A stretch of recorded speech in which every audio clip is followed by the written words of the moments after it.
इस कार्यक्रम के पुण्यार्चक हैं श्रीमान महावीर प्रसाद जी जैन सेठी, श्रीमती शकुंतला जी जैन सेठी, कोटा राजस्थान, खतौली वाली। स्वर्गीय श्री नागराज सगरी स्मरणार्थ, Chinnas residency 32, Seshadri road, Ananda Rao circle, Bengaluru. Shrimati Shobha Nagaraj Sagari, Bengaluru. पुत्री सौभाग्य रेखा मोहन कुमार वडकुद्रे, दामाद श्री मोहन कुमार वडकुद्रे, पौत्री कुमारी निकिता मोहन कुमार वडकुद्रे, पौत्री कुमारी रचिता मोहन कुमार वडकुद्रे, कोल्हापुर। पुत्री सौभाग्यवती प्रतिभा सदन, दामाद श्री सदन कुमार, पौत्री अर्घ्या सदन, पौत्र आगम सदन, बेंगलुरु। पौत्री सौभाग्यवती सची देवी रवि कड़बी, दामाद श्री रवि कड़बी, पौत्र माहिन रवि कड़बी, पौत्री मनस्वी रवि कड़बी, बेंगलुरु। Shri Dinesh Sarvesh Akhilesh Patni, AUM capital, Kolkata.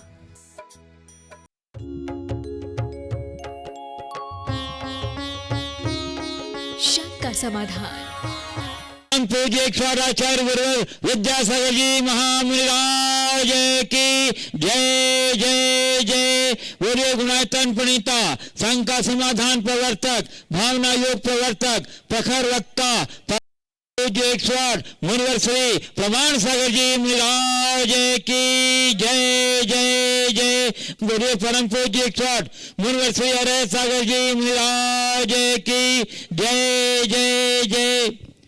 प्रिय बंधुओं, जैसा कि आप लोग को विदित ही है कि पूज्य गुरुदेव के पावन चरण शाश्वत सिद्ध क्षेत्र श्री सम्मेद शिखर जी की ओर तेज गति से बढ़ते चल रहे हैं और यह बढ़ता हुआ चरण आज पलिया ग्राम जो रीवा से 50 किलोमीटर दूर अवस्थित है, इस पलिया ग्राम के श्री अमृतलाल जी पटेल के फार्म हाउस में आज गुरुदेव का संध्या कालीन रात्रि विश्राम स्थल है और इसी स्थल से आज का शंका समाधान कार्यक्रम यहाँ आयोजित किया जा रहा है, जिसका सीधा प्रसारण पारस चैनल और जनवाणी चैनल के माध्यम से पूरे देश और विदेश में, आगवाणिक ऐप के माध्यम से पूरे देश और विदेश में होता है। बंधुओं, आज के शंका समाधान के कार्यक्रम से जुड़े देश और विदेश के सभी श्रद्धालुओं का तथा यहाँ जो उपस्थित श्रद्धालु हैं जो विभिन्न स्थानों से यहाँ पधारे हैं, गुरुदेव के दर्शनार्थ यहाँ उपस्थित हैं, उन सबों का मैं मंगल विहार यात्रा संघ की ओर से हार्दिक हार्दिक अभिनंदन करता हूँ। मैं आपको लिए चलूँ शंका समाधान की ओर। इसके पूर्व मैं आपको बता दूं, पूर्व में भी आपको बताया जा चुका है कि पूज्य देव के पावन चरण जो ही भगवान पार्श्वनाथ की जन्मस्थली का वाराणसी पहुंचेगी, तो फिर वाराणसी से आगे जो गुरुदेव का मंगल विहार चलेगा वो एक अलग रूप में, एक अनूठे रूप में और एक अनोखे कदम के साथ चलेगा।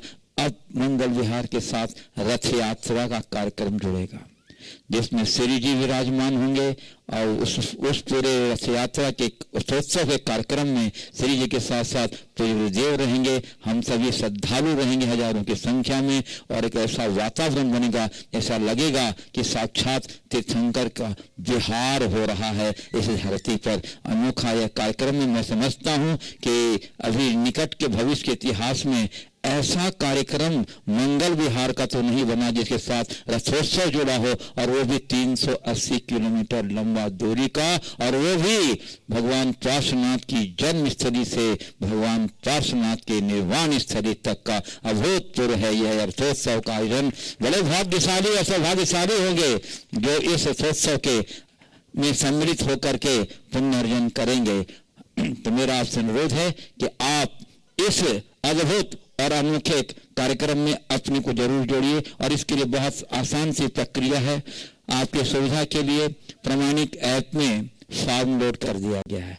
आप प्रमाणिक ऐप खोलिए और उसमें आपको एक आइकॉन मिलेगा रथोत्सव, बस उस रथावर्तन का आइकॉन मिलेगा। उस रथावर्तन के आइकॉन को आप खोलिए, आपको फॉर्म उसमें मिल जाएगा, और फॉर्म की पूरी जानकारी आप भर करके आप हमारे पास भेजिए प्रमाणिक ऐप के माध्यम से, ताकि हम आगमन की, आपके आवास आदि की सब तरह की व्यवस्था कर सकेंगे और हम अपने कार्यक्रम को भी अंतिम रूप दे सकेंगे कि कितने लोग हमारे साथ। मुझे बताने बड़ी प्रसन्नता है कि अभी तो मैंने 500 से बेसी लोगों ने रजिस्ट्रेशन करा लिया है और अभी तो 4 मार्च दिनांक 4 मार्च को वाराणसी से यह यात्रा प्रारंभ होगी और मार्च के अंतिम सप्ताह में यह यात्रा सम्मेद शिखर पहुंच कर समापन को प्राप्त होगी और वहां पहुंचते ही गुरुदेव के साथ सभी रथोत्सव यात्री शेष रात की वंदना का भी अवसर प्राप्त करेंगे। बंधु, बहुत अपूर्व अवसर है। आपसे अनुरोध है कि आप शीघ्रता से अपनी जानकारी फॉर्म के माध्यम से हमारे तक भेजिए।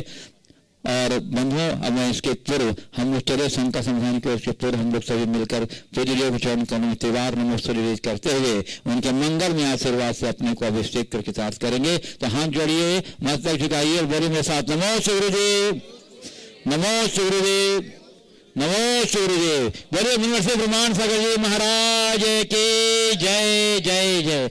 मैं देख रहा हूँ श्री अमृतलाल जी पटेल यहाँ उपस्थित हैं। मैं उन्हें आमंत्रित कर रहा हूँ कि कृपया पधारें, गुरुवर को नमन करें और उनके सम्मान के लिए मैं आमंत्रित कर रहा हूँ श्री प्रमोद जी कक्का, शास्त्री परिवार कटनी और संयोजक हमारे श्री पुण्यार्जक से जो हमारे मंगल विहार के हैं श्री प्रेमी परिवार के श्री इंजीनियर रमेश जी सतना, जो सतना के अध्यक्ष भी हैं और गुणाचन के निर्माण मंत्री भी हैं, श्री अमृतलाल जी पटेल जिनके फार्म हाउस में आज का यह कार्यक्रम आयोजित है। जोरदार कर ध्वनि से अभिनंदन कर दीजिए। और हमारे सम्मान कर रहे हैं हमारे प्रमोद जी कक्का और श्री रमेश जी इंजीनियर सतना। आप तालियों के अवदान देकर सम्मान कर बढ़ाइए। और बंधुओं, चलिए मैं प्रथम प्रश्न के लिए आमंत्रित कर रहा हूँ श्री चक्रेश देवांग जैन सीए जबलपुर और उसके बाद तैयार रहेंगे हमारे विक्रम जैन मिर्जापुर संरक्षक परिवार। महाराज जी, जैसे अब शहर में मंदिर बसते जा रहे हैं और जैन मंदिर बढ़ते जा रहे हैं, आसपास कॉलोनियां बनती जा रही हैं, जैन समाज वहाँ पे अपना आवास लेती जा रही है। देखा ये गया है महाराज जी कि जो अतिशय क्षेत्र है वहाँ पर जैन समाज का बहुत कम मतलब पॉपुलेशन होती जा रही है, ऐसा क्या कारण है? देखिए, अतिशय क्षेत्र जितने भी हो हमारे तीर्थ क्षेत्र हैं और तीर्थ क्षेत्र साधना स्थल ही रहे, वो धर्म क्षेत्र रहे। तो हमने धर्म क्षेत्र को केवल धर्म क्षेत्र के रूप में ही विकसित किया। हमारे यहाँ मान्यता रही कि हम धर्म क्षेत्र में पाप करने के लिए नहीं, पाप काटने के लिए जाते हैं। तो और एक धारणा रही, अन्य क्षेत्र कृतम पापम धर्म क्षेत्र विनश्यति, धर्म क्षेत्र कृतम पापम वज्रलेपो भविष्यति। तो हम अन्य क्षेत्र के पाप को नष्ट कर देते हैं धर्म क्षेत्र में। अब हम धर्म क्षेत्र में बसेंगे तो हमारा पाप और बढ़ेगा, ये धारणा हमारे यहाँ पुरातन काल से रही है। इसलिए लोगों ने धर्म क्षेत्र को खालिश धर्म क्षेत्र रखने की मानसिकता रखी, अपना निवास धर्म क्षेत्रों से, खासकर तीर्थ क्षेत्रों से दूर रखा। अपने नियमित धर्म ध्यान के लिए जरूर उन्होंने अपने अपने क्षेत्रों में मंदिर बनाए, बाकी जगह नहीं बनाए। तो अच्छे क्षेत्रों में समाज की उपस्थिति न होने की मूल वजह यही है, और वही जब तक वो दूर है तभी तक उसका अच्छा है। अगर शहर बन जाए तो वहाँ का प्रभाव भी शहरी हो जाएगा। नमस्ते। चलिए, गुणाचन संरक्षक श्री विक्रम जी जैन मिर्जापुर उत्तर प्रदेश व तैयार रहेंगे गुणाचन ट्रस्टी श्री मुकेश जी कीर्ति मृणाल जैन मेट्रो दिल्ली। नमोस्तु गुरुवर। मैं ये जानना चाह रहा था कि मैं अपने व्यापार के साथ साथ अपने परिवार, अपने समाज को साथ लेके कैसे और आगे सफल हो सकता हूँ। व्यापार के साथ परिवार और समाज को साथ लेकर कैसे आगे बढ़ सकूँ? व्यापार का एक सिस्टम बनाओ, व्यापार मुझ पर हावी न हो, मैं व्यापार में हावी रहूँ, ये दृष्टि अपने अंदर बनाओ। अगर आप व्यापार को सिस्टम में डाल देते तो आपके पास पर्याप्त समय है, पर केवल व्यापार व्यापार व्यापार की ही रट लगा रहोगे तो अपने पास बिल्कुल समय नहीं रहेगा, और जो हम हासिल करना चाहते हैं वो नहीं कर पाएंगे। नमस्ते। मुकेश कीर्ति मृणाल जैन मेट्रो दिल्ली गुणाचन ट्रस्टी, और उसके बाद तैयार रहेंगे श्री अमृतलाल जी पटेल जिनके फार्म हाउस से शंका समाधान में प्रसारित हो रहा है। नमोस्तु भगवान, नमोस्तु नमोस्तु भगवान। आपके आशीर्वाद से मुझे परिवार के साथ गुरु चरणों में मंगल विहार में सम्मिलित होने का अवसर मिल रहा है। जो आनंद की अनुभूति इस विहार में मुझे हो रही है भगवान, जीवन में कभी नहीं मिली। भगवान 4 मार्च से 31 मार्च तक होने वाले रथावर्तन के लिए हमारे परिवार के साथ पूरा भारतवर्ष आज बहुत उत्साहित है। आपसे विनती करते हैं भगवान कि हमें आशीर्वाद दें कि हम आपके संपूर्ण बिहार का आनंद ले सकें और अपने जीवन को सार्थक कर सकें। भगवान, एक छोटी सी मेरी शंका है कि उत्साह एक बड़ी पॉजिटिव इमोशन है और आकुलता एक नेगेटिव इमोशन है, लेकिन कभी कभी आकुलता और उत्साह में चेंज ओवर होने में टाइम नहीं लगता, तो उसमें इन दोनों इमोशंस का आंकलन कैसे करें और अपने आप को उत्साहित रखें, ना कि आकुलता में पड़ पाए। बहुत अच्छी बात कही आपने, उत्साह को आकुलता बनने से कैसे बचाएं। देखिए, उत्साह आकुलता में कब परिवर्तित होती है? जब मनुष्य के मन में धैर्य नहीं होता। अगर धैर्य के साथ उत्साह हो तो रत्ती भर आकुलता नहीं होगी, पर अधीर हो जाएंगे, सब्र नहीं होगी तो आकुलता होगी। आकुलता का परिणाम सदैव बुरा रहता है। इसलिए उत्साह रखिए, उद्यम भी कीजिए, पर धैर्य के साथ। परिणाम को लेकर अधीर न हो। समझ गए? आपको देखिए, किसान को देखिए, किसान बड़े उत्साह के साथ खेत में बीज बोता है, लेकिन दूसरे दिन से जाकर वो खेत में देखता नहीं कि बीज उगा कि नहीं हुआ, बीज उगा कि नहीं हुआ, अंकुरित हुआ कि नहीं हुआ। वो पूरे उत्साह के साथ खेत में बीज डालता है और धैर्य के साथ फसल उगने तक की प्रतीक्षा करता है।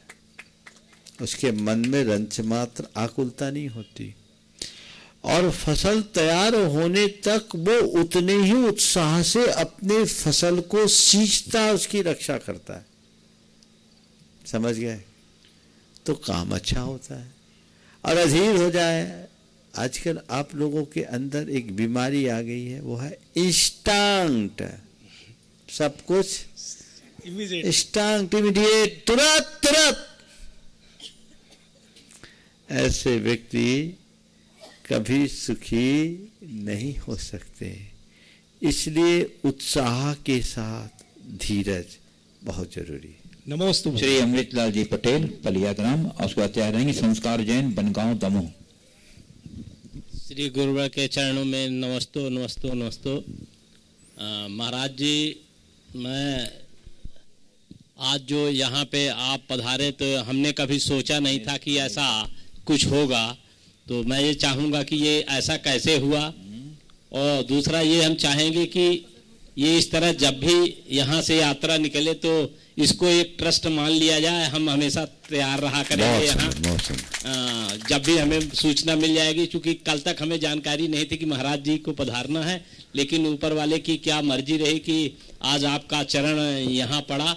हम लोग बहुत सौभाग्यशाली अपने आप को मानते हैं, और मैं जरूर, ये थोड़ी जिज्ञासा है कि ऐसा कैसे प्रभु ने कर दिया जो कभी हम लोग सोचे नहीं थे। देखिए, भवभाग्यवश योगे वशाय, निश्चित ये आपका सौभाग्य है। पहले तो कहीं और की बात हो रही थी, लेकिन अचानक किसी ने कह दिया, आपके शायद कोई परिचित थे, ऐसी बात हुई ना कि अमृतलाल जी पटेल साहब का बड़ा बंगला है, वहाँ आपका प्रवास होगा।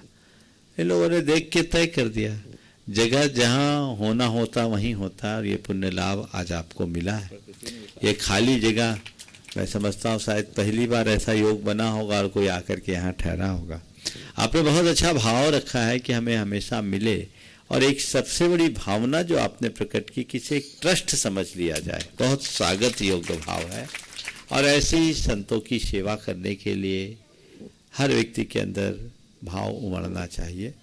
मैं तो कहूँगा इनका नंबर इस रास्ते के लोगों को दे दो, इधर हनुमाना मिर्जापुर वालों को और इधर सतना वालों को, ताकि ये कटनी वाले, रीवा वालों को, ताकि जब भी हो तो लोग इनके संपर्क में रहे। और ये स्थान लगभग साधु संतों के बिहार के क्रम में आवश्यक दूरी के अंदर भी आता है। तो ये बहुत अच्छी बात है और ऐसा भाव होना चाहिए।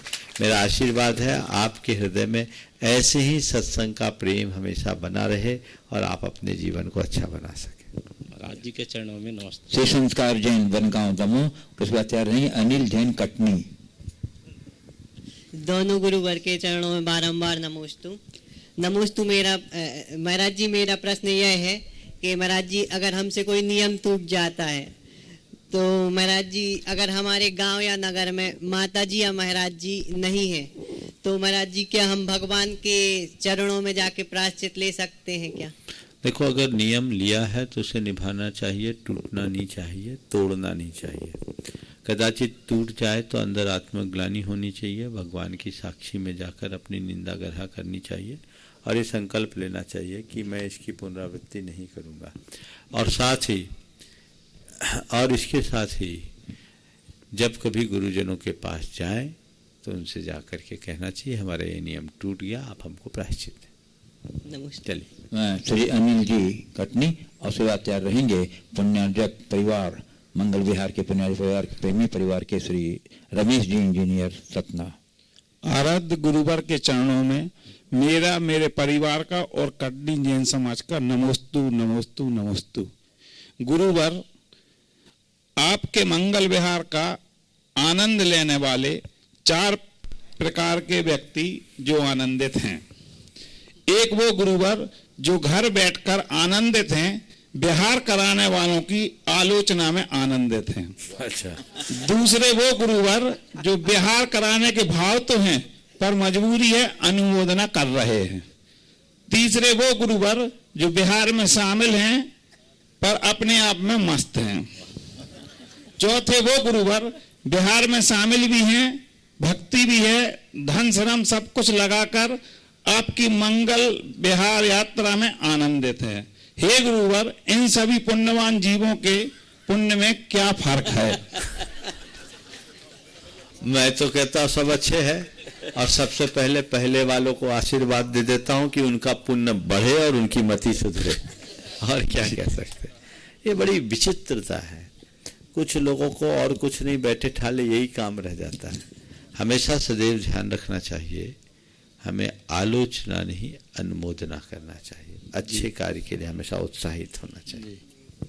इंजीनियर रमेश जी सतना जो आगामी रथावर्तन कार्यक्रम का और मंगल विहार कार्यक्रम की सूचना देंगे और उसके बाद तैयार रहेंगे शास्त्री परिवार कटने के से प्रमोद जी कक्का। मुनिदेव के चरणों में नमोस्तु। कभी कभी जीवन में ऐसे सुखद संयोग मिलने का सौभाग्य मिल जाता है जिनकी हम कभी कल्पना भी नहीं करते। ऐसा ही एक सुखद संयोग परम पूज्य मुनिवर की कृपा से हम सभी को प्राप्त होने जा रहा है। पार्श्वनाथ भगवान की जन्मभूमि से निर्माण भूमि तक की यात्रा, वो यात्रा भी न खाली रथ यात्रा न खाली पद यात्रा, रथ यात्रा पद यात्रा के साथ और समागम रहेगा देव का, गुरु का, शास्त्र का। ऐसा सुखद संयोग आप सभी के जीवन को प्राप्त होने जा रहा है। मेरा आप सभी लोगों से निवेदन है, इस यात्रा के लिए अपने भाव बनाएं। प्रमाणिक ऐप में सारी जानकारी दी गई है। प्रमाणिक ऐप में जाएं और वो सारा फॉर्म आप फिलअप कर दें। जानकारी इसलिए फिलअप कर दें कि अगर संख्या अधिक होगी तो हमको फॉर्म की स्क्रूटनी करनी पड़ेगी और फिर लिमिटेड लोगों को ही ले जाना पड़ेगा। लिमिटेड से मेरा मतलब आप चलें, हजारों हजार की संख्या में हमने व्यवस्था बनाई हुई है। आपकी व्यवस्था, आपकी आवास की संपूर्ण व्यवस्था है, आपकी भोजन की संपूर्ण व्यवस्था है, आपकी दैनिक क्रियाओं की संपूर्ण व्यवस्था है। अगर प्रमाणिक ऐप में आपसे नहीं बन पा रहा तो प्रमाणिक .net से ले सकते हैं, और इनसे भी नहीं बन रहा तो बहुत ईजी है। पारस चैनल पे जिनवाणी चैनल पट्टी चलती है, उसमें जो नंबर चलता है आप उस नंबर पर संपर्क करें, सारी की सारी जानकारी आपको वहां से मिल जाएगी। आपकी फॉर्म की व्यवस्था वहां से भी हो जाएगी। निवेदन सिर्फ इतना है कि आपको फॉर्म अनिवार्य रूप से भरना है, ताकि हमारे पास जब जानकारी आएगी तभी आपको उस व्यवस्था का अंग माना जाएगा, उस यात्रा का अंग माना जाएगा और उस यात्रा में आपको शामिल होने का सौभाग्य मिलेगा। दूसरा और निवेदन है, मैं मातृशक्ति से निवेदन कर लूं, अभी ये व्यवस्था मातृशक्ति के लिए स्वतंत्र रूप से नहीं है। अगर वो परिवार के साथ जाना चाहती हैं तो व्यवस्था रहेगी, उनकी अपनी गाड़ियां रहेंगी। परिवार के साथ तो व्यवस्था है, लेकिन स्वतंत्र रूप से अभी वो व्यवस्था नहीं है। लेकिन परम पूज्य मुनिवर की कृपा है, अनुकंपा है। इस यात्रा के अंतिम सप्ताह में ये व्यवस्था आप सभी के लोगों के लिए रहेगी, चाहे वो पुरुष हो, महिलाएं, सभी लोगों के लिए रहेगी। निवेदन सिर्फ यह है कि आपको पूर्ण अनुशासन के साथ उस यात्रा में शामिल होना पड़ेगा। जो समय समय पर आपको उस यात्रा के लिए दिशा निर्देश दिए जाएंगे, उन सभी का पालन करना पड़ेगा। ऐसा मेरा आप सभी से निवेदन है। कृपया शीघ्रता से इस कार्य को, फॉर्म भरने के कार्य को संपन्न करेंगे, ताकि हम आपके अनुरूप आपकी व्यवस्थाएं बना सके। नमोस्तु गुरुवर। श्री प्रमोद जी कक्का और शिवाचार्य रहेंगे नंदन जैन अमरपाटन। गुरुदेव के चरणों में अनंत कोटि नमोस्तु। भव्य मंगल विहार, भव्य योजनाएं भव्यों के लिए होती हैं महाराज। चलने वाले भी ऐसा लग रहे हैं कि वो भव्य हैं, जो शंभेश शिखर शाश्वत तीर्थ की इस वंदना को अपने जीवन का वो अविस्मरणीय पलक बनाएंगे, जो उनके जीवन को कृत्य कर देगा। हे गुरुदेव, भाव मेरे ये हैं कि जिन तीर्थंकरों को भगवान को अपन जन्म कल्याणक से लेकर और मोक्ष कल्याणक तक की यात्रा में अपन प्रवाहित हो रहे हैं, क्यों न उनका जीवन चरित्र का पूरी की पूरी देशना इस 1 माह के काल में व्यवस्थित हो प्रवचन में, ताकि पूरा का पूरा परिकर जैन जैनेतर सभी भगवान के उस चरित्र से परिचित हो जाएं। ऐसी मेरी भावना है। एक प्रवचन माला इसी के ऊपर ही होना चाहिए, ऐसी जिज्ञासा में रखता हूँ। बहुत अच्छी भावना रखी है आपने, बहुत अच्छी बात है। इस भावना का सत्कार होगा। लेकिन एक बात मैं आप सबसे कहूँ, निश्चित ये उन सब लोगों का बड़ा प्रबल पुण्य का योग है जिन्हें अपने जीवन में ऐसा सुअवसर मिलता है। व्यक्ति घूमने फिरने के लिए महीनों बाहर जाते हैं, देश विदेश में जाते हैं, यात्राएं करते हैं। हफ्ता 15 दिन की तो प्रायः लोगों की यात्राएं होती ही रहती है। ऐसा मौका जब हम तीर्थ यात्रा के लिए जाएं और तीर्थ भूमि से महातीर्थ में जाएं, जन्म से निर्वाण तक के लिए जाएं, इससे अच्छा अवसर और कोई नहीं मिलेगा। तो ऐसे अवसर का सभी को भरपूर लाभ उठाना चाहिए, उसके लिए उत्साहित होना चाहिए, पुरुषार्थ करना चाहिए। जिनका भाग होगा उनको ही ये मौका मिलेगा। शीघ्र लोग अपनी जो भी औपचारिकताएं उसे पूर्ण करें। और जैसा मैंने कल कहा था, फुर्सत में धर्म करने में मज़ा नहीं है, धर्म के लिए फुर्सत निकालने वालों के जीवन में मज़ा है। ये फुर्सत निकालना है और ये प्रयास करना है कि इस मार्च माह में हम जितना उत्कृष्टतम समय निकाल सके निकालें, बन सके तो तय करें, पूरी यात्रा हम पैदल करें, और नहीं बन सके तो जितना बने उतना करें, पर करे जरूर, क्योंकि ये मौका बार बार नहीं मिलेगा। तुमने रथ यात्राएं तो खूब की होगी और पद यात्रा भी खूब की होगी, पर जन्म भूमि से निर्वाण भूमि तक की ये महापद यात्रा के साथ रथ यात्रा शायद कभी नहीं की। ये जीवन में दोबारा मिले न मिले कहा नहीं जा सकता। इसलिए ऐसे अवसरों का हमें पूर्ण उपयोग करना चाहिए और लाभ लेना चाहिए। बोलिए श्री नमस्ते महाराज जी, नमस्ते। छोटा सा सवाल कर लो महाराज जी। अनुमोदना में ये है कि छठांश भाग जो मिलता है तो वो कितना % होता है, और आप जैसे बिहार कर रहे हैं वो आपके पूरे पुण्य का 6वां हिस्सा इतने लोगों को देंगे तो आपके पास क्या बचेगा? हम तो कह रहे पूरा ले लो, 6वां ने 60% भी दे दो तो हमारा बच जाएगा, हमें कोई दिक्कत नहीं। ध्यान रखना, धन बांटने से घट सकता है पर धर्म बांटने से सदैव बढ़ता है। समझ गए? ओम शांति। बंधु, अत्यंत प्रसन्नता है कि आज गुरु चरणों के दर्शनार्थ पनागर क्षेत्र से जिसे असे क्षेत्र का भी दर्जा प्राप्त है, श्री पंपी जैन जो अध्यक्ष है पनागर समाज के, यहाँ उपस्थित हैं। मैं उन्हें आमंत्रित कर रहा हूँ कि वो कृपया पधारें और गुरु के चरणों में श्रीफल भेंट करके और नमन करते हुए आशीर्वाद करें। और उनके सम्मान के लिए मैं आमंत्रित करूँ, हमारे बीच बैठे हुए गुणासन ट्रस्टी श्री मुकेश जी, मेट्रो दिल्ली, आ जाइए। हमारे श्री पंपी जैन जो अध्यक्ष हैं पनागर समाज के, उनका सम्मान कर रहे हैं बंधु। और आप इस सम्मान क्रम में अपनी तालियों का अवदान दे करके सम्मान कर दीजिएगा। और बंधु, हमारे बीच आज जो शंका समाधान कार्यक्रम जो आयोजित हुआ है वह ये पलिया ग्राम के श्री अमृतलाल जी पटेल के ये फार्म हाउस में और वहाँ का जो उनका भवन है वहीं से प्रसारित हो रहा है। बड़ा सौभाग्य है उनका कि आज उनके इस फार्म हाउस में जो चरण पड़े हैं, मैं उन्हें भी आमंत्रित कर रहा हूँ कि वे पधारें और गुरु को नमन करते हुए उनके आशीर्वाद ग्रहण करें। और उनके सम्मान के लिए मैं आमंत्रित कर रहा हूँ पटरी से नहीं है?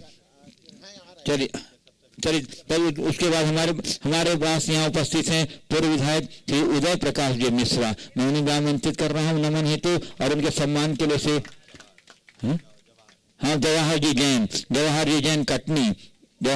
कटनी सतना, जवाहर जी जैन सतना को मैं आमंत्रित कर रहा हूँ हमारे करेंगे। उसके बाद हमारे बीच आज उपस्थित हैं जयपुर राजस्थान से श्री रविंद्र जी पाटनी, जो हमारे गुणायतन के शास्त्रीय अध्यक्ष श्री विनोद जी काला के संधि होते हैं। बंधु, आज ऊर्जा के छठ दर्शनार्थ यहाँ पधारे हैं। मैं आपका भी अभिनंदन करता हूँ और इनके सम्मान के लिए ऋषभ जी जो संरक्षक हैं गुणायतन के, वो उनका सम्मान करेंगे। अध्यक्ष गुणायतन के संधि जी श्री रविंद्र जी पाटनी जयपुर, जोरदार करता ध्वनि से अभिनंदन कर लीजिए बंधु। और अब मैं आपको ले चलता हूँ शंका समाधान की ओर। और प्रथम प्रश्न के लिए हमारे मुख्य यहाँ से जो मिश्रा जी, यदि आप पूछना चाहते हैं, नहीं पूछना चाहते हैं तो सब प्रथम प्रश्न के लिए मैं आमंत्रित कर रहा हूँ श्री पंपी जैन जो अध्यक्ष है पनागर समाज के, वो प्रश्न करेंगे और उसके बाद तैयार रहेंगे। गुरुवर मुनिद्वय के श्री चरणों में बारंबार नमोस्तु नमोस्तु नमोस्तु। महाराज जी पूरे पनागर जैन समाज का संस्कार धानी का बारंबार नमोस्तु। महाराज जी आज सब परिवार में आपकी चरण वंदना के लिए पधारा हूं। महाराज जी आप चूंकि सिर्फ अपना मुनि धर्म का प्रवर्तन नहीं कर रहे, बल्कि आप पूरे भारत के जैन समाज को और बाहर रह रहे जो लोग उनको भी इस सोशल मीडिया के माध्यम से लगातार धर्म के लिए प्रेरित कर रहे हैं। आपका ये कार्य सदियों के लिए अमिट अक्षरों में लिखा जाएगा। इसी संदर्भ में मेरा आज का प्रश्न है महाराज जी, जिस तरह से हम लोग देखते हैं कि स्कूलों में सिर्फ पढ़ाई नहीं कराई जाती, बल्कि कुछ एक्स्ट्रा कैरिकुलर गतिविधियां भी की जाती हैं जिसमें खेल कूद सामाजिक व्यवहार सिखाए जाते हैं। इसी तरह से मैं एक सामाजिक कार्यकर्ता के रूप में लगातार देख रहा हूं कि आज जैन समाज संगठित इसलिए है कि हमारे पास मंदिर जैसी संपत्ति है, लेकिन हम सिर्फ मंदिर तक सीमित न रह जाएं, इसके लिए हमारा जैन समाज अपनी धर्म संस्कृति जो हमारा अहिंसा मूलक मुख्य धर्म है उससे जुड़ा भी रहे। इसके लिए हमें जो आज वर्तमान तरह से जो समाज में गतिविधियां हो रही हैं, लोग दूसरी जगह जाकर एक्स्ट्रा करिकुलर एक्टिविटीज, डांस है या मौज की चीजें हैं, आमोद प्रमोद पर्यटन और शिक्षा स्वास्थ्य को लेके जो बाहर जिस ढंग से जाते हैं उस ढंग से न जाएं और हमारी संस्कृति से रूबरू रहते हुए अपना उत्थान कैसे करें। देखिए, यदि हम अपने पुराणों को पढ़ते हैं तो इस बात के पर्याप्त उल्लेख मिलते हैं कि आमोद प्रमोद ललित कला का हमारी संस्कृति में बड़ा प्रमुख स्थान रहा है। एक आम व्यक्ति कितना भी बड़ा धर्मात्मा हो, वो धर्माचरण के साथ साथ भूमिकानुसार अन्य गतिविधियों में भी संलिप्त होता है, तो मैं उसका निषेध नहीं करता। मनोरंजन मनुष्य के लिए आवश्यक है, अपेक्षित भी, पर कोरा मनोरंजन नहीं, स्वस्थ मनोरंजन होना चाहिए। केवल मनोरंजन के नाम पर आज जो कुछ परोसा जा रहा है उसमें अपसंस्कृतियां फैल रही है जी, वो हमारी सांस्कृतिक चेतना को बुरी तरह प्रभावित कर रही है जी। तो हमें, आपने बहुत अच्छी बात कही है कि कुछ इस तरह की गतिविधियों को आगे बढ़ाना चाहिए, और इन सब का केंद्र हमारा मंदिर है जी। मैं कई बार मंदिर में देखता हूं, जब मंदिर की संरचना, खासकर नागर शैली की मंदिर की संरचना होती है, उसमें गर्भ मंडप के अलावा सभा मंडप, नृत्य मंडप और श्रृंगार चौकी जैसे शब्दों का प्रयोग जी कहीं न कहीं से इन बातों को दर्शाता है कि हमारे जिन मंदिरों में भी या भारतीय मंदिरों में भी इन बातों को स्थान था। इसके साथ ही जब हम भगवान के समोसरण की बात करते हैं ना, तो उनके हर द्वार पर नाटकशाला दिखाई पड़ती है। ये नाटकशाला है। ये किस बात का द्योतक है कि मनुष्य के जीवन में इन सब चीजों की आवश्यकता है। जितने द्वार हैं समोसरण के, हर द्वार के दोनों ओर बृहद बृहद नाटकशालाएं हैं जिनमें 32 देवांगनाएं नर्तन करती है। तो ये चीजें हैं, इनको आगे बढ़ाना चाहिए।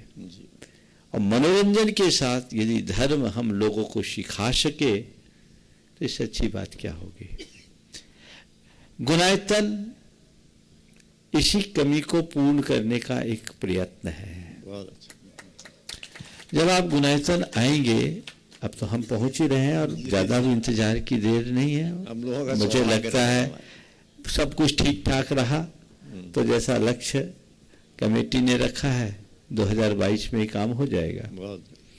लेकिन वहां यही प्रयास है कि हम मनोरंजन के साथ धर्म का ऐसा पाठ पढ़ाएं कि उनका मनोरंजन भी मनोभंजन का निमित्त बन जाए। बहुत कृपा महाराज। उसकी जरूरत है। शुष्क अध्यात्मवाद मनुष्य को या तो अव्यावहारिक बना देगा या जीवन को नीरस कर देगा।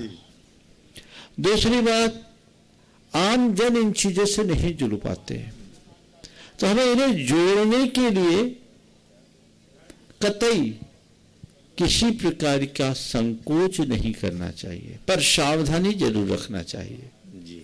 आज कुछ भी होता है ना तो केवल टीवी के कार्यक्रमों की कॉपी हो जाती है, वो ना हो तो अच्छा है। हम अपने पौराणिक आख्यानों के माध्यम से, सांस्कृतिक आख्यानों के माध्यम से, अथवा आज भी एक से एक चीजें लिखी जा सकती है, गढ़ी जा सकती है, ऐसी चीजों को जो हमारी परंपरागत मूल्यों से संबद्ध हो और हमारी सांस्कृतिक चेतना को पुष्ट करते हुए हमारे चित्त को झंकृत करे।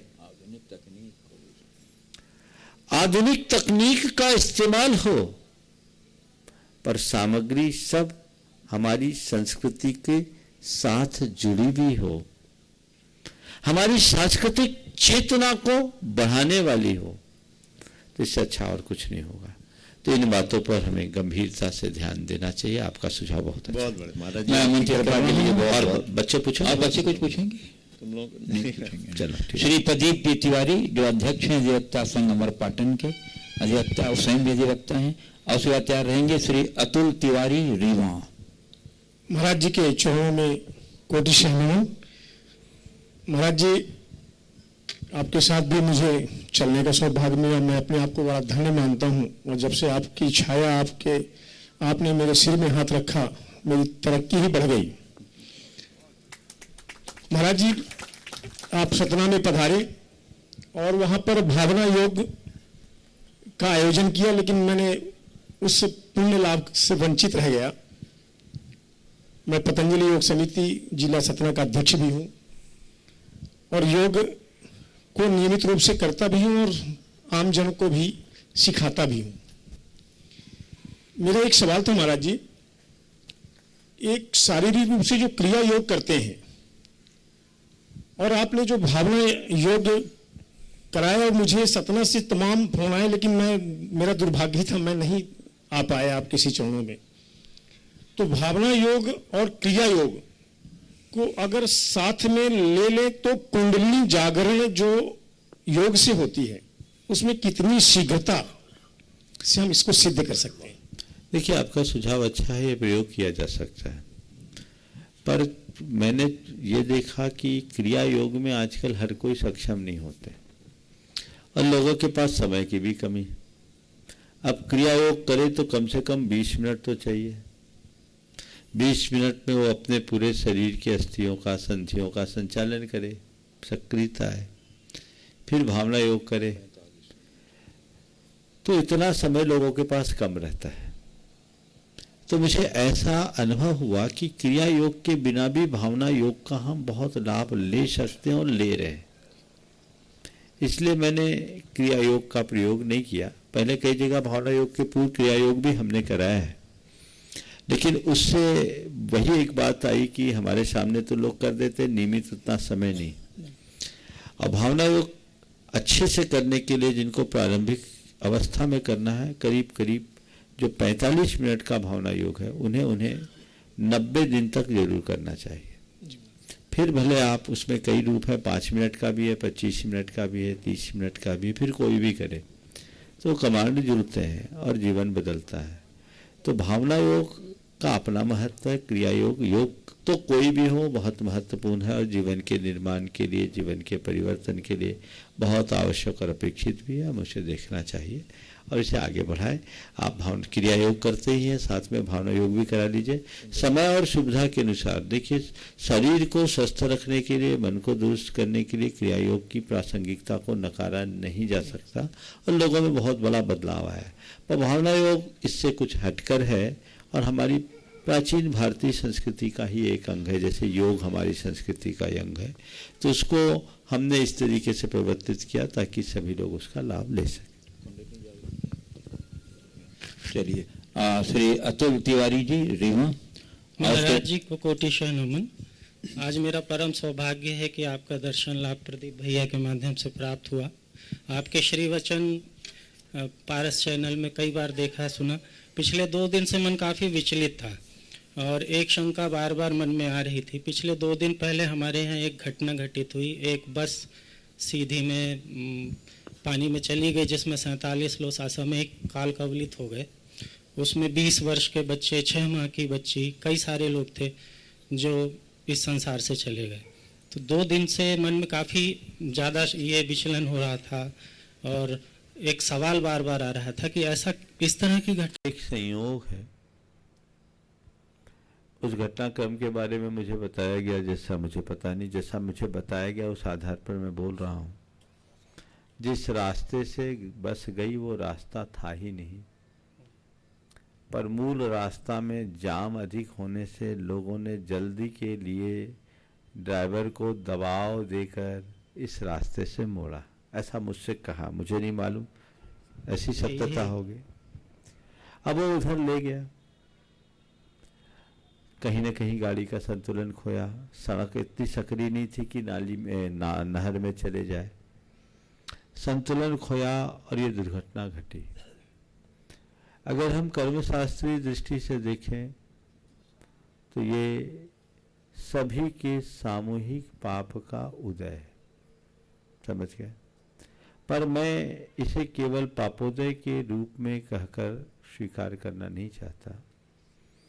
इसके तथ्यों पर भी ध्यान देना चाहिए। कई बार हमारे द्वारा की गई थोड़ी सी लापरवाही और असावधानी भी इस तरह की बड़ी दुर्घटनाओं का कारण बन जाती है। इसलिए हमें हमेशा अपेक्षित सावधानी रखना चाहिए और सरकार के द्वारा प्रदत्त दिशा निर्देशों का अच्छे से पालन करना चाहिए। तभी हम सही अर्थों में ऐसी घटनाओं को टाल सकेंगे। अगर बस में इतने सारे लोग नहीं होते, क्षमता से ज़्यादा लोग बस में सवार नहीं होते, तो इतनी बड़ी दुर्घटना नहीं होती। तो बहुत सारी चीज़ें हैं। ट्रैफिक के संबंध में तो हमेशा लोग कहते हैं, वाहन दुर्घटना के संबंध में लोग कहते हैं कि अगर सुरक्षा के मानकों का लोग पालन करें तो दुर्घटना के बाद होने वाली मौतों के आंकड़ों को बहुत कम किया जा सकता है। तो लोगों को इसके प्रति भी जागरूक होना चाहिए। यद्यपि ये बहुत दुखद घटना है, कईयों का तो घर उजड़ गया। ऐसे परिवार के प्रति सभी की सहानुभूति होनी चाहिए। मेरा भी आशीर्वाद है कि इन सबको दुख की घड़ी में कुछ समता अंदर आए, संकट को सहने की सामर्थ्य आए। पर होनी को कोई टाल नहीं सकता, हमें इसे एक होनी के रूप में स्वीकार कर लेना चाहिए। कुमार सिद्ध जैन दीप सतना स्वात्यार रहेंगे। वैशाली जैन रीवा। नमस्ते महाराज जी। कुछ दिनों से मैंने देखा है कि जब भी आप लोग समायक करते हैं, आप लोग पूछते हैं कि पूर्व दिशा कौन सी है, पूर्व दिशा की तरफ मुंह करके समायक करेंगे। और जब भैया जी लोग सो रहे थे कल, तो भैया जी ने कहा था कि उत्तर की तरफ हम पैर करेंगे। तो महाराज जी, दिशा का जीवन में क्या महत्व होता है और हम दिशा को नहीं मानेंगे तो क्या होगा? देखो, दिशा से जीवन की दशा जुड़ी हुई है। पूर्व की दिशा ज्ञान की दिशा होती है, समझ गए। पूरब से सूर्य उगता है, पूर्व हमें ऊर्जा देता है। जैन शास्त्र के अनुसार पूर्व में विदेह क्षेत्र है, इसलिए हम पूरब की तरफ मुख करते हैं। उत्तर चुंबकीय शक्ति का बड़ा केंद्र है, समझ गए। तो उत्तर से हमारी ज्ञान की वृद्धि होती, शक्ति की वृद्धि होती। दक्षिण को यम की दिशा माना जाता है। समझ गए, और पश्चिम को प्रमाद का। तो इसलिए दक्षिण और पश्चिम न करके पूरब की तरफ या उत्तर की तरफ सामायिक किया जाता है। सोने के समय में चूंकि हमारा जो मस्तिष्क है वह भी चुंबकीय शक्ति से जुड़ा हुआ है, हमारा पूरा शरीर, इसमें हमारा सिर नॉर्थ पोल है और पैर साउथ पोल है। अगर नॉर्थ पोल से नॉर्थ पोल को मिलाएंगे तो क्या होगा, अट्रैक्शन होगा कि रिपेल होगा ना। हाँ, तो जब हमारा सिर उत्तर की तरफ होगा और उत्तर से उत्तर मिलेगा तो अच्छी नींद नहीं आएगी। जब हम दक्षिण से में सिर करते तो नॉर्थ और साउथ होगा, समझ गए, तो हम आराम से सो सकेंगे। इसलिए शयन के लिए उत्तम दिशा दक्षिण दिशा में सिर और उत्तर में पैर। यदि किसी कारणवश ऐसा संभव नहीं हो तो पूर्व दिशा में सिर और पश्चिम दिशा में पैर, ये दो दिशा लेकर के अपने को शयन करना चाहिए। वैशाली जैन रीवा, उसके बाद तैयार रहेंगे स्वाति जैन रीवा। महाराज जी के चरणों में त्रिबार नमोस्तु नमोस्तु नमोस्तु। महाराज जी, ज्ञान में वृद्धि करने के लिए स्वाध्याय जरूरी है, तो हम कौन कौन से शास्त्रों का स्वाध्याय करें जो हमारे विद्यार्थी जीवन में उपयोगी सिद्ध हो, और क्या हम जो पढ़ते हैं वो स्वाध्याय की श्रेणी में आता है? ये जो पढ़ते हैं वो लौकिक अध्ययन है। अध्ययन और स्वाध्याय में बहुत अंतर है। अध्ययन जानकारी को पाने के लिए है और स्वाध्याय स्वयं का अध्ययन करने के लिए, जो स्वयं के विषय में जाने, अपने जीवन के विषय में जाने। तुम जैसे सभी प्रारंभिक जनों के स्वाध्याय के लिए मैं कहूँगा, जिन्हें स्वाध्याय की एकदम शुरुआत करनी है वो कुछ न करे, 6 ढाला से स्वाध्याय शुरू करें, उनके जीवन में बहुत बड़ा परिवर्तन आएगा। नमोस्तु महाराज जी। स्वाति जैन रीवा, उसके बाद तैयार रहेंगे अंजलि जैन रीवा। नमोस्तु महाराज जी। नमोस्तु महाराज जी। महाराज श्री, आजकल के बच्चे जो non violence games and videos जो देखते हैं उनसे सारे संस्कार भूलते जा रहे हैं, और वायलेंस गेम्स एंड वीडियोस अपने दिमाग में बहुत नेगेटिव प्रभाव डाल रहे हैं, और यहाँ तक कि बच्चे अपने माता पिता की बात भी नहीं सुनते।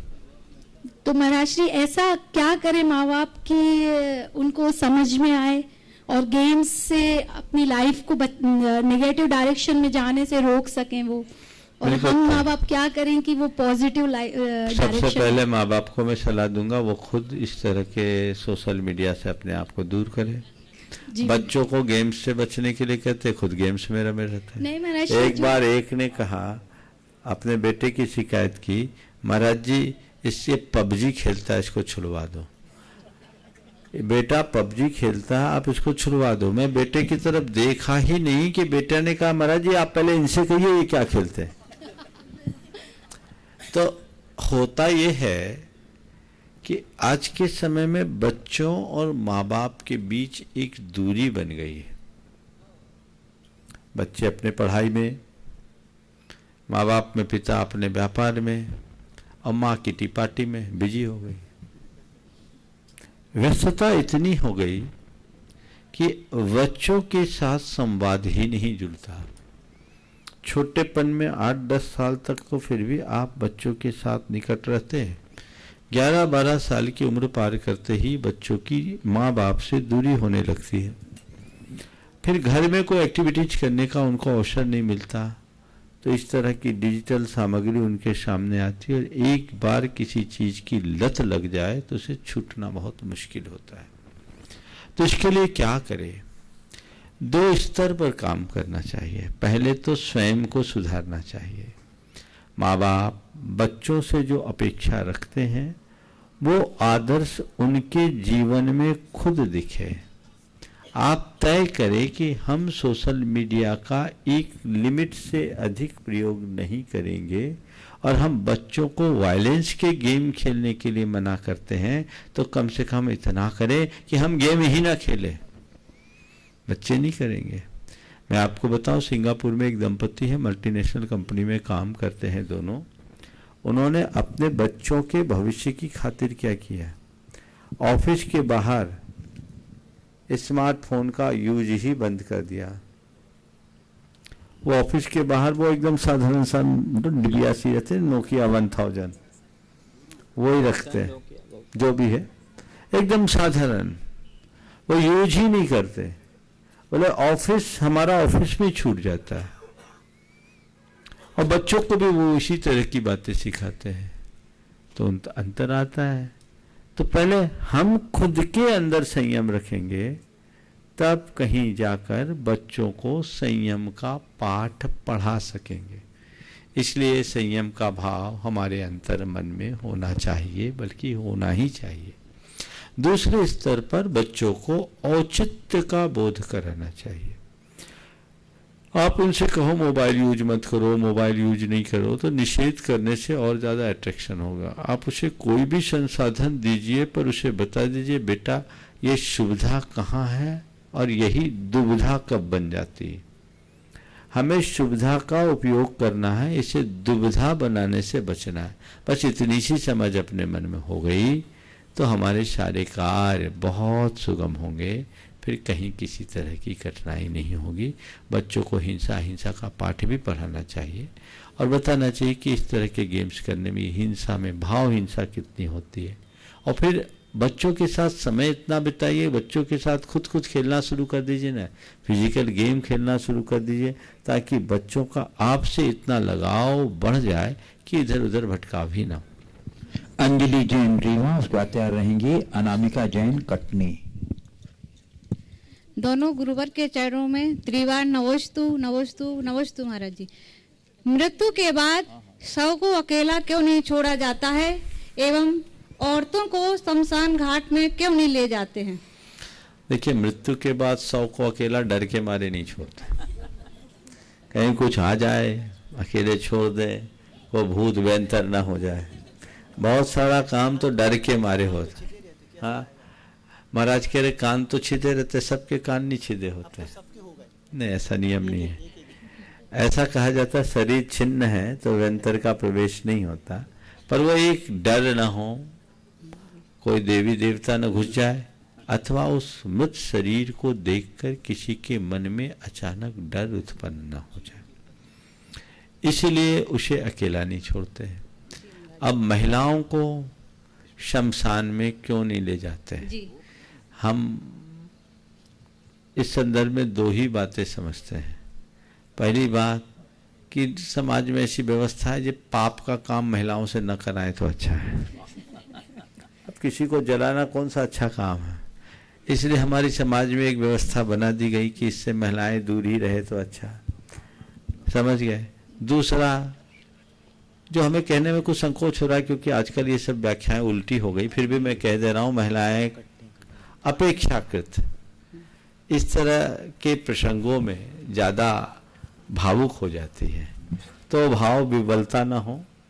अथवा एक बात और समझ में आ रही है, पहले मरणोपरांत सती होने की परिपाटी थी। पति के मृत्यु के बाद पत्नी चिता पर चढ़ जाती थी, तो शायद इससे बचने के लिए भी एक व्यवस्था बना दी जाए गई कि महिलाएं शमशान में जाए ना, तो ये झमेला भी ना हो।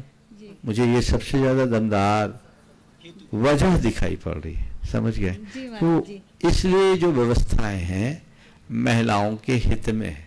हालांकि आजकल कई ऐसे प्रकरण आए हैं जहां महिलाओं ने मुखाग्नि दी है, महिलाओं ने अर्थी उठाई है।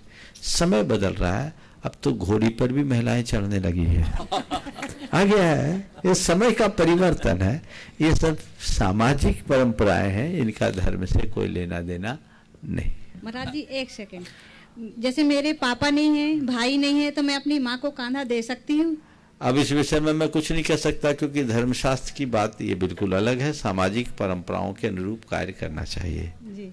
और एक बात बोलूं जी, मरने के बाद कोई अपने पिता को कांधा दे या न दे, मेरे लिए वो इतना अर्थपूर्ण नहीं है, पर जीते जी उन्हें कभी लाचार और मजबूर न होने दे, ये हमारे हाथ में है। तो आप ऐसा काम करो कि आपके भाई नहीं हैं तो आपकी माँ बाप की आखिरी सांस तक उन्हें इस बात, हाँ, पापा भी नहीं है, पापा भी नहीं है ना, तो आप ऐसा करो। सुनो, मैं आपके माध्यम से आप जैसी स्थिति के दौर से गुजरने वाले सबको संदेश देता हूँ कि कांधा देने से भी ज्यादा महत्वपूर्ण ये है कि अपनी माँ या पिता को जीवन की आखिरी सांस तक इस बात का एहसास न होने दें कि उनके पुत्र नहीं है। ये सबसे बड़ी बात। हम लोग ही पुत्र के रहते हैं। अनामिका जैन, बहुत अच्छी बात। नमस्ते महाराज जी, नमस्ते। और उसके बाद तैयार रहेंगे श्री रविंद्र जी पाटनी, जयपुर राजस्थान। मुनिवर के चरणों में त्रियवान नमोस्तु। महाराज जी, मेरा प्रश्न ये है कि मन क्या है और मन के असंतोष को दूर कैसे करें? मन क्या है, मन के असंतोष को दूर कैसे किया जाए? हमारे मन में उत्पन्न होने वाले, हमारे भीतर उत्पन्न जो संकल्प और विकल्प हो रहे हैं, इन सब को जन्म देने वाला हमारा मन है। समझ गए? तो जो हमारे अंदर हर पल इष्टानिष्ट संकल्प विकल्प होते हैं, ये मन में उत्पन्न होते हैं, मन से उत्पन्न होता है। समझ गए? और मन को रोकने का उपाय क्या है? हाँ। तो अभी 2 दिन पहले ही मैंने इस विषय में बताया। मन को मोड़ने की जरूरत है, मन को अच्छा मोटिवेशन देने की जरूरत है।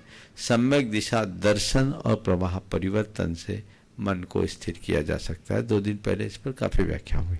जी नमस्ते। श्री रविंद्र जी पाटनी, जयपुर। उसके बाद तैयार रहेंगे गुणायतन के संरक्षक श्री ऋषभ जी, विक्रम जी जैन, मिर्जापुर, उत्तर प्रदेश। रविंद्र जी पाटनी, जो हमारे विनोद जी काला, जो गुणायतन के सबसे अध्यक्ष के समधी हैं, सब परिवार के पे आ जाए।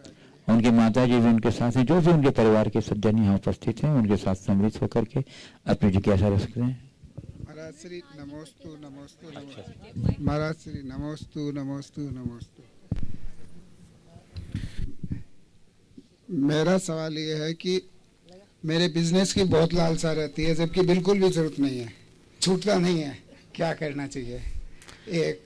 और दूसरा सवाल है, मैं कभी भी वर्तमान में नहीं रहता, हमेशा फ्यूचर में रहता हूँ। अभी आपके पास हूँ, लेकिन मन में कल सुबह जाना है, कल रहेगा तो रहेगा, परसों मुझे ये काम करना है, वर्तमान में नहीं रहना। देखिए, आपने बहुत ईमानदारी से अपने मन की बात की है। एक बार इनका स्वागत कर दीजिए। आप जो बोल रहे हो अकेले आप नहीं हो, ज्यादातर ऐसे ही लोग। पहले लोग जरूरत के लिए कमाते हैं, बाद में कमाना ही उनकी जरूरत बन जाती है। और दुनिया में ऐसे लोगों की संख्या ज्यादा है जो कमाने के लिए ही कमाते हैं, जरूरत के लिए नहीं कमाते हैं। अब आपको इसके लिए अपना अंतर विश्लेषण करना होगा और जीवन के यथार्थ को पहचानने की कोशिश करनी होगी। एक बात ध्यान रखो, या तो जरूरत के लिए कमाओ या जरूरतमंदों के लिए कमाओ। मैं बात को दोहरा रहा हूं। या तो जरूरत के लिए कमाओ या जरूरतमंदों के लिए कमाओ, केवल कमाने के लिए कभी मत कमाओ। समझ गए? तो अगर आपको लगता है व्यापार की जरूरत नहीं है, फिर भी व्यापार किए जा रहे हो और करने का मन होता है, निष्क्रिय बैठने की इच्छा नहीं है, तो आप एक काम कीजिए, जो कमा रहे हो उनसे उन लोगों को आगे बढ़ाने का प्रयास कर लो जो कमाने में अक्षम है, और वो आगे बढ़ जाएंगे। तो एक अच्छा कार्य हो सकता है। और जीवन के यथार्थ पर बार बार विचार करो, थोड़ा सोचो, कल मेरी आखिरी सांस निकल गई तो फिर मेरा क्या होगा? मेरा जीवन केवल इसी कार्य में न उलझ जाए, मैं अपने जीवन के सार तत्व को प्राप्त कर सकूं, ऐसा उत्साह मन में बना के रखिए। यदि ये उत्साह बना कर रखेंगे तो हमारे जीवन में फिर कभी विफलता नहीं होगी। आपने कहा है मैं बस भविष्य में ज़्यादा जीता हूँ, वर्तमान में नहीं जीता। सबका सॉल्यूशन मैं एक साधना से बताता हूँ। आप 90 दिन भावना योग कीजिए। समझ गए? मेरे ख्याल से आपके अंदर सकारात्मकता भी विकसित होगी, आपकी लालसा भी नियंत्रित होगी, आप वर्तमान में जी सकेंगे, आनंद आएगा और जीवन की दिशा बदलेगी। और उसमें एक कमांड और बढ़ाएं, मुझे वर्तमान में जीना है, मुझे संतुष्ट रहना है। ये बातें बार बार आप दोहराओगे तो जो आपका चित्त इधर उधर भागता है उसमें काफी परिवर्तन होगा। गुणायतन संरक्षक श्री ऋषभ जी, विक्रम जी जैन, मिर्जापुर, उत्तर प्रदेश। उस बाद तैयार हैं गुणायतन ट्रस्टी श्री मुकेश कीर्ति, मृणाल जैन, दिल्ली मेट्रो।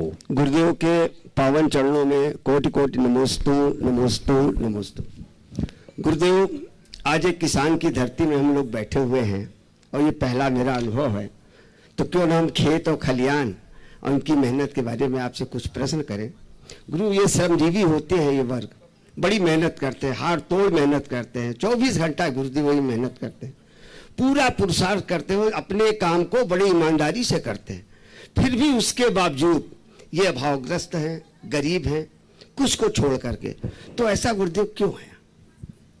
बहुत अच्छा सवाल किया आपने। किसान को अन्नदाता माना जाता है और मेरी दृष्टि में किसानों का जीवन एक तपस्वी का जीवन। वो अपने पूरे जीवन तपस्या करते हैं, उनका सब कुछ उनके भाग्य पर अवलंबित होता है।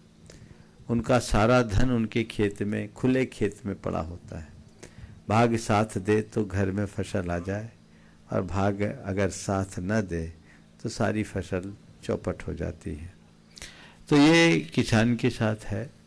आपका सवाल बड़ा अहम है कि किसानों के अंदर खुशहाली क्यों नहीं। इसके पीछे मुझे दो वजह दिखती है। अगर हम अतीत में लौटते हैं, भारत के अतीत में, तो देखते हैं कि अतीत में कृषि एक बड़ी उत्तम स्थिति थी। हमारे यहाँ उत्तम खेती, मध्यम बाण, अधम चाकरी, दुख निदान, ये कहावत थी। कृषि कर्म को आर्य कर्म कहा गया और इसे एक उत्तम कर्म के रूप में गिना गया। निश्चित ये तभी कहा गया क्योंकि उस युग में समाज के समृद्ध लोग कृषि करते थे, या यूं कहें जो कृषि करते थे वे सब समृद्ध होते थे, क्योंकि वो युग था पारंपरिक कृषि का। मैं इस पर बहुत विस्तार से बोल रहा हूं, थोड़ा इसे गहराई से समझिए। पारंपरिक कृषि का युग था। उस समय अंधाधुंध रासायनिक खादों का, कीटनाशकों का कोई इस्तेमाल नहीं करता था। किसान के घर में खाद होता था, घर में बीज होता था, गोवंश उसके साथ रहते थे, लागत उसकी कम होती थी, प्रदूषण इतना था नहीं, तो फसल अनुकूल होती थी। उनके घर में धन आता था और चाहते कम थी तो खर्च भी कम था। अब क्या हो गया? खेती अब काफी अर्थ साध्य हो गई, केवल श्रम साध्य नहीं रही, पैसा भी लगाना पड़ता है। उसके लिए महाजनों से उनको कर्जा लेना पड़ता है, चढ़ जाते हैं। सरकार की नीतियां भी कई बार ऐसी हो जाती है कि किसान श्रम करके जो फसल उत्पन्न करता है उसका लाभ दूसरे लोग ले लेते हैं, जो जमाखोर लोग होते हैं, पूंजीपति लोग होते हैं। कृषक को फल मिल नहीं पाता। अभी इसीलिए लोग अपनी लड़ाई भी लड़ रहे हैं, सबके सामने प्रकरण है। जब वस्तु विनिमय था, मुद्रा विनिमय नहीं था, तब ये समस्या नहीं थी। तो धीरे धीरे हमें इसके इतिहास को समझना होगा। किसान भूखा नहीं रह सकता। किसान तो सारी धरती को खिलाने में समर्थ है, लेकिन नीतियां कहीं न कहीं हमें कुछ सोचने के लिए बाध्य कर रही है। ऐसी नीति के विषय में जब हम विचार करेंगे तभी हम अपने जीवन में सफलीभूत हो सकेंगे। इस प्रकार आज के इस सत्र को परम पूज्य गुरुदेव के चरणों में नमन अर्पित करते हुए मैं यहीं पर विराम दूंगा। बोलिए परम पूज्य आचार्य गुरुवर श्री विद्यासागर जी महाराज की। बोलिए परम पूज्य। इस कार्यक्रम के पुण्यार्चक थे श्रीमान महावीर प्रसाद जी जैन सेठी, श्रीमती शकुंतला जी जैन सेठी, कोटा राजस्थान, खतौली वाली। स्वर्गीय श्री नागराज सगरी स्मरणार्थ, Chinnas residency 32, Seshadri road, Ananda Rao circle, Bengaluru. Shrimati Shobha Nagaraj Sagari, Bengaluru. पुत्री सौभाग्य रेखा मोहन कुमार वडकुद्रे, दामाद श्री मोहन कुमार वडकुद्रे, पौत्री कुमारी निकिता मोहन कुमार वडकुद्रे, पौत्री कुमारी रचिता मोहन कुमार वडकुद्रे, कोल्हापुर। पुत्री सौभाग्यवती प्रतिभा सदन, दामाद श्री सदन कुमार, पौत्री अर्घ्या सदन, पौत्र आगम सदन, बेंगलुरु। पौत्री सौभाग्यवती सची देवी रवि कड़बी, दामाद श्री रवि कड़बी, पौत्र माहिन रवि कड़बी, पौत्री मनस्वी रवि कड़बी, बेंगलुरु। Shri Dinesh Sarvesh Akhilesh Patni, AUM capital, Kolkata.